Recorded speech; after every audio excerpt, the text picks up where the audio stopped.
안녕하세요. 익명의 도시입니다.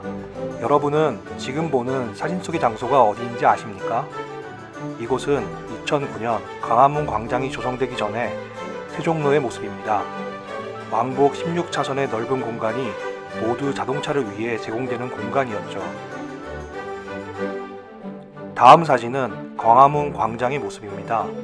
이 넓은 도로의 반을 시민, 정확히는 보행자를 위한 공간으로 변화시켜 많은 시민들에게 여가를 즐기는 공간으로 제공되고 있습니다. 다음 사진 속의 장소는 어디일까요?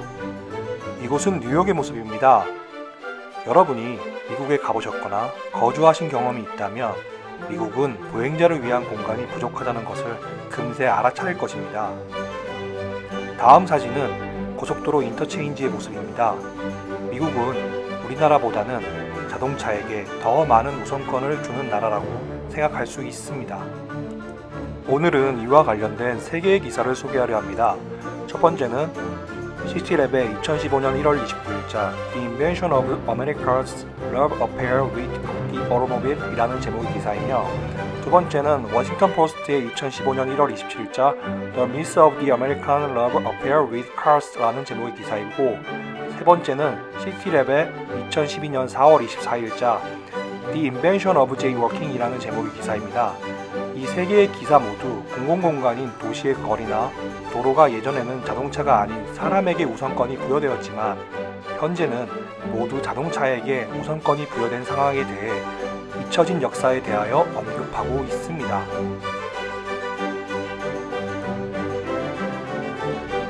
미국인들의 자동차에 대한 사랑이 깊다고 생각하는 사람들이 많은데요. 이것은 미국인들의 아메리칸 드림, 교외 지역에 단독주택을 구입하고 자동차를 소유하여 거주하는 모습과 관련되어 있습니다. 사진에서 보는 모습이 전형적이라 할 수 있죠. 미국인들은 정말 처음부터 자동차에 대해 열광적인 사랑을 보여주었을까요? 놀랍게도 1960년 이전에는 자동차에 대해 우호적인 생각이 거의 없었다고 합니다.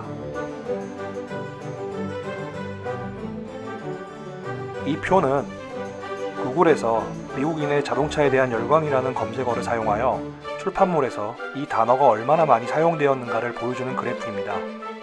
표에서 보시다시피 1960년 이전에는 거의 나타나지 않았다는 것을 알 수 있습니다. 그렇다면 자동차에 대한 인식이 왜 달라졌을까요? 이에 대해 버지니아 대학의 역사학자인 피터 노트는 이에 대한 기원을 1961년 미국의 MBC 방송국에서 방영된 Merrily We Roll Along 이라는 프로그램에서 찾고 있습니다.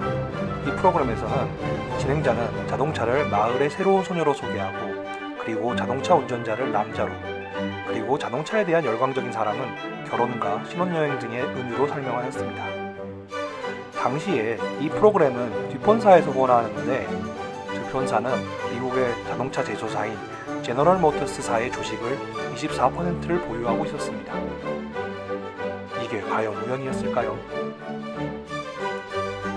그러나 이 프로그램이 방영되는 시점까지만 해도 자동차에 대해서는 미국인들이 부정적인 시각을 갖고 있었습니다. 특히 리스 몬퍼드나 제인 제이콥스와 같은 도시학자들은 자동차가 도시를 파괴하고 있다고 주장하였고, 실제로 인터스테이트 하이웨이가 미국의 도시 지역을 파괴한다는 인식이 있었습니다. 이 사진은 주간 고속도로 71번과 75번의 건설 전후에 신시내티 강변의 모습을 보여주는데, 보시다시피 기존의 지역사회를 새롭게 건설된 고속도로가 갈라놓으면서 지역사회가 어떻게 물리적으로 변화하였는지를 보여주는 증거입니다.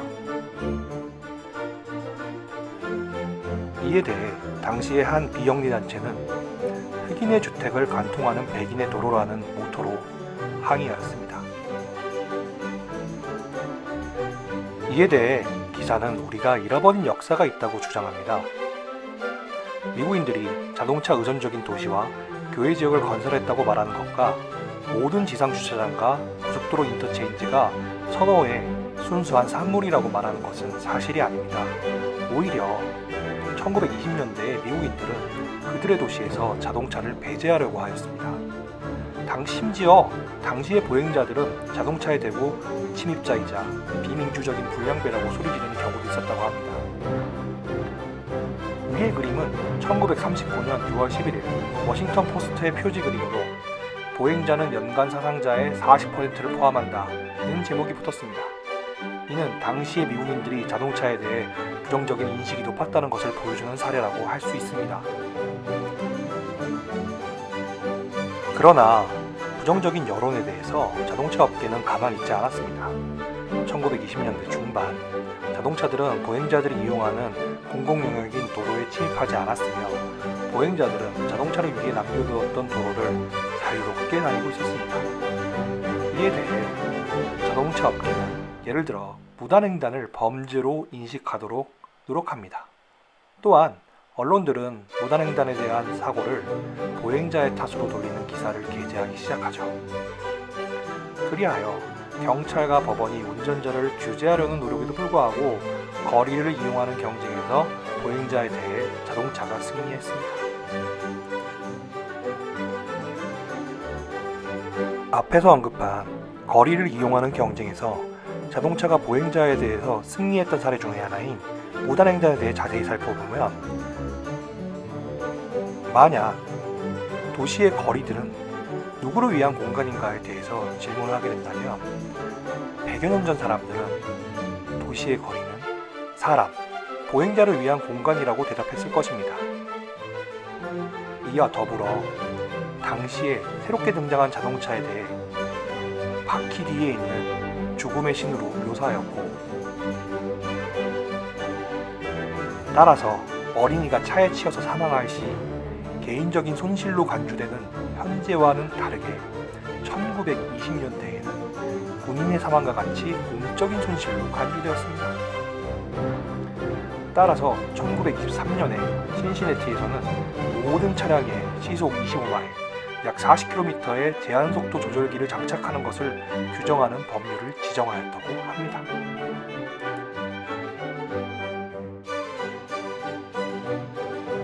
그러나 자동차 업계는 속도 상한선이 자동차 판매에 부정적인 역할을 한다는 것을 인지하였고, 이에 대한 반대 캠페인을 시작했다고 합니다. 그리고 법을 개정하기 위한 로비를 하였고, 이에 따라 새롭게 제정된 법령은 보행자의 거리 이용을 제한하고 자동차에게 우선권을 부여하였고, 이에 따라 1920년 이전에는 실제로 존재하지 않았던 개념인 무단횡단이라는 것이 범죄로 인식되기 시작합니다. 이러한 인식의 변화는 우리에게 자동차 의존적인 삶을 야기했는데, 1950년대 인터스테이트 하이웨이의 건설이 구체화되었고, 사람들은 자동차를 운전하고 싶다는 생각이 그들이 반드시 해야 하는 일이 되어버렸습니다. 그리고 미국인들이 칭송하는 것, 예를 들어 넓은 집, 개인의 자유, 저렴한 부동산 등은 자동차에 매우 의존하게 되어 자동차와는 불가분의 관계가 되었습니다. 앞에서 설명한 것처럼 이러한 선호는 자연적인 산물이 아니라 선택을 제한받았기 때문에 생긴 결과라고 할 수 있습니다. 결론적으로 대안적인 다른 교통수단, 예를 들면 대중교통을 선택할 수 있는 환경이 만들어지지 않았기 때문에 자동차에 대한 미국인들의 선호는 의도된 정책적인 선택의 결과라 할 수 있습니다. 이 기사들을 통해 우리가 알 수 있는 것은 우리의 집단적인 선호 혹은 선택이 반드시 자연적인 과정의 결과라기보다 특정 이해관계 당사자들의 노력으로 인해 변화된 결과일 수 있다는 것입니다. 이상 운명의 도시였습니다.